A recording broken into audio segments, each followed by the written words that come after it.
Hello friend, मैं Ravi study में आपका स्वागत करता हूं। दोस्तों, आज हम लोग एक नया टॉपिक के ऊपर बात करेंगे जिसका नाम है फिजिक्स। फिजिक्स में जो कि भौतिक विज्ञान के बारे में पढ़ेंगे, पूरा जीरो लेवल से स्टार्ट करेंगे। आप अगर नए हैं तो आपके लिए बहुत इम्पोर्टेंट होगा, बहुत कुछ जानने को मिलेगा। तो चलिए दोस्तों, बिना समय बर्बाद किए हुए हम स्टार्ट करते हैं। क्योंकि भौतिक विज्ञान दोस्तों कितने प्रकार के होते हैं। सबसे पहले बात करें तो विज्ञान 3 प्रकार के होते हैं, जो कि भौतिक विज्ञान, रासायनिक विज्ञान, जीव विज्ञान। इंग्लिश में बात करें तो फिजिक्स, केमिस्ट्री और बायोलॉजी। दोस्तों, फिजिक्स का जनक किसे कहा जाता है, पिता किसे कहा जाता है? दोस्तों, बहुत सारे किताब में अलग अलग दिए गए हैं। बहुत सारे किताब में न्यूटन दिए गए हैं, बहुत सारे किताब में अल्बर्ट आइंस्टीन दिए गए हैं, गैलीलियो दिए गए हैं, अल्बर्ट आइंस्टीन दिए गए हैं बहुत सारे किताब में। दोस्तों, अगर फिजिक्स का जन्म की बात करें तो फिजिक्स का जन्म 1879 ईस्वी को हुआ था। ठीक है दोस्तों, इसी दिन एक महान वैज्ञानिक का जन्म हुआ था जिनका नाम है अल्बर्ट आइंस्टीन। जन्म पर हुआ था अल्बर्ट आइंस्टीन का जन्म, और अल्बर्ट आइंस्टीन को मॉडर्न फिजिक्स का जनक भी कहा को ध्यान में रखना है। चलिए दोस्तों, हम लोग पढ़ते हैं भौतिक विज्ञान के बारे में, जो कि विज्ञान की वह शाखा है जिसके अंतर्गत ऊर्जा के विभिन्न स्वरूपों तथा द्रव से उसकी अयोन्य क्रियाओं का अध्ययन किया जाता है, उसे भौतिक विज्ञान कहते हैं। ये बात आपको ध्यान में रखना है। नेक्स्ट है दोस्तों द्रव। दोस्तों 3 प्रकार के होते हैं, सॉलिड, द्रव और गैस। ठोस, द्रव और गैस। द्रव जो कि वह वस्तु जो स्थान घेरती है जिसमें भार या द्रव्यमान हो, उसे क्या कहते हैं? द्रव कहते हैं। द्रव के लक्षण क्या है अगर बात करें तो द्रव का कोई निश्चित आकार नहीं होता है। द्रव का कोई निश्चित आकार नहीं होता है। द्रव जिस पात्र में रखा जाता है उसी का आकार ग्रहण कर लेती है। ठीक है दोस्तों, ये बात आपको ध्यान में रखना है। अगर जैसे में बात करें तो लोहा, पानी, वायु, कुर्सी, बाल्टी, ये सब द्रव है। जहाँ पे रखेंगे ये सब, वो अपने ही जगह पर एक आकार ग्रहण कर लेती है, उसे क्या कहते हैं? द्रव कहते हैं। ऐसे नोट में, द्रव हमेशा नियत रहता है, हमेशा द्रव नियत रहता है। द्रव को हम इधर उधर करेंगे तब होगा, नहीं तो वह अपने स्थान पे बना रहेगा तथा भार बदलता रहेगा। उसका भार है वो घटता बढ़ता रहेगा। ठीक है दोस्तों, ये बात आपको ध्यान में रखना है। दोस्तों, अगर जैन धर्म में द्रव की बात करें, जैन धर्म में द्रव को क्या कहा जाता है? जैन धर्म में दोस्तों द्रव को शरीर या वस्तु से भिन्न माना गया है। नेक्स्ट है ऊर्जा।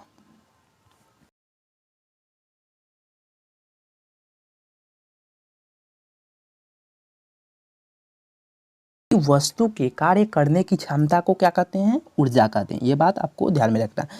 नेक्स्ट है ऊर्जा न तो उत्पन्न होती है और न ही नष्ट होती है। ऊर्जा नहीं उत्पन्न कर सकते हैं और न ही उसको नष्ट कर सकते हैं।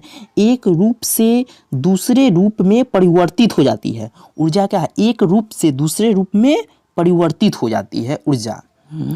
ऊर्जा में न भार होता है न आकार होता है, पर हम ज्ञानेंद्रियों द्वारा अनुभव कर सकते हैं। नेक्स्ट है दोस्तों ऊर्जा, जो कि समस्त ब्रह्मांड ऊर्जा एवं द्रव्यमान का बना होता है। इसी में नेक्स्ट है, ऊर्जा का रूपांतरण आइंस्टीन के समीकरण के अनुसार होता है E=mc²। ये बात आपको ध्यान में रखना है। नेक्स्ट है,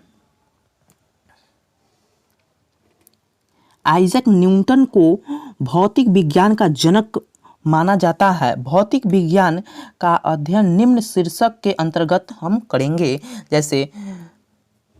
जैसे मापन, यांत्रिकी, प्रकाश, तरंग, ऊष्मा, विद्युत, चुंबकीय, आधुनिक भौतिकी, व्यवहारिक भौतिकी के अनुसार हम करेंगे।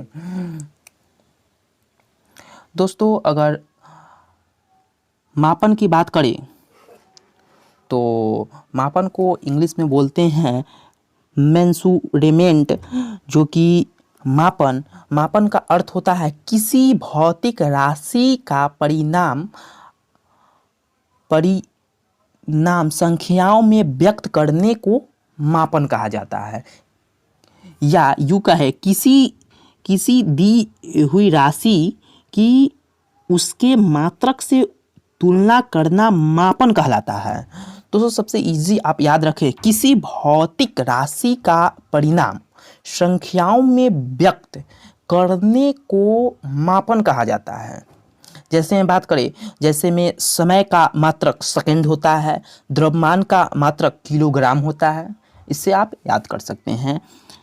इन राशियों के निश्चित परिणाम को मानक मान लेते हैं तथा मानक को दिया गया है नाम मात्रक कहलाता है। राशि की बात करें, राशि जो कि दो प्रकार के होते हैं, एक मूल भौतिक राशि, एक व्युत्पन्न राशि। मूल भौतिक राशि जो एक दूसरे से स्वतंत्र रहती है, या यूँ कहे जो कि जिन राशियों को मापना और तौलना, जिन राशियों को मापना और तौलना संभव हो उसे भौतिक राशि कहते हैं, फिजिकल क्वांटिटी कहते हैं। भौतिक राशि फिजिकल क्वांटिटी कहते हैं। जैसे द्रव्यमान को हम माप तौल सकते हैं, समय, ताप, विद्युत धारा। ठीक है दोस्तों, ये बात आपको ध्यान में रखना है।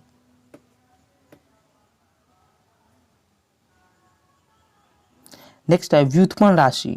व्युत्पन्न राशि क्या है? जो मूल राशियों से उत्पन्न हो। ड्राइव्ड क्वांटिटी, यूँ कहें तो जो स्वतंत्र नहीं होती, अर्थात ये आत्मनिर्भर नहीं होती है, सिर्फ मूल राशियों पर निर्भर, ये इस पर निर्भर रहती है, उसे क्या कहते हैं? व्युत्पन्न राशियाँ, ड्राइव्ड क्वांटिटी कहते हैं। जैसे क्षेत्रफल, आयतन, वेग, बल, त्वरण, समवेग आदि, ये सब व्युत्पन्न राशि यहाँ के उदाहरण हैं।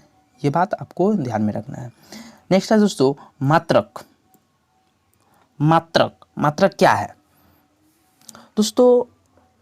मात्रक जो कि किसी भी भौतिक राशि को मापने के लिए मान नियत किया गया है। राशियों के मापन के लिए किए गए नियत मान को मात्रक कहते हैं। किसी भी भौतिक राशि को मापने के लिए जो मान निर्धारित किया जाता है, उसी राशि को मापन के लिए किए गए नियत मान को मात्रक कहते हैं। जैसे बात करें, जैसे में समझिए आप लोग 1 किलो चीनी तौलने के लिए आप कहीं दुकान में गए, 1 किलो चीनी कहे दुकानदार को तौल दीजिए। 1 किलो चीनी वो दुकानदार तौल दिए अपने वाट से। अगर दूसरे दुकान में गए तो उसी वाट से चीनी दूसरे दुकानदार तौलेगा तो 1 किलो न रहेगा कि 2 किलो हो जाएगा। तो इसी वजन के सभी नियत को क्या कहते हैं? मात्रक कहते हैं। सभी क्या होगा? समान होगा। ठीक है दोस्तों, उसे मात्रक कहते हैं। जैसे मात्रक, मूल मात्रक, व्युत्पन्न मात्रक। ठीक है दोस्तों, जैसे मूल मात्रक जो एक दूसरे से स्वतंत्र रहते हैं उसे मूल मात्रक कहते हैं, और व्युत्पन्न मात्रक जो कि मूल राशियों पर आधारित हो, इस पे आधारित होता है, मूल राशियों पे आधारित होता है, उसे व्युत्पन्न मात्रक कहते हैं। तो दोस्तों जैसे लंबाई, लंबाई का होता है मीटर, द्रव्यमान किलोग्राम, समय सेकेंड।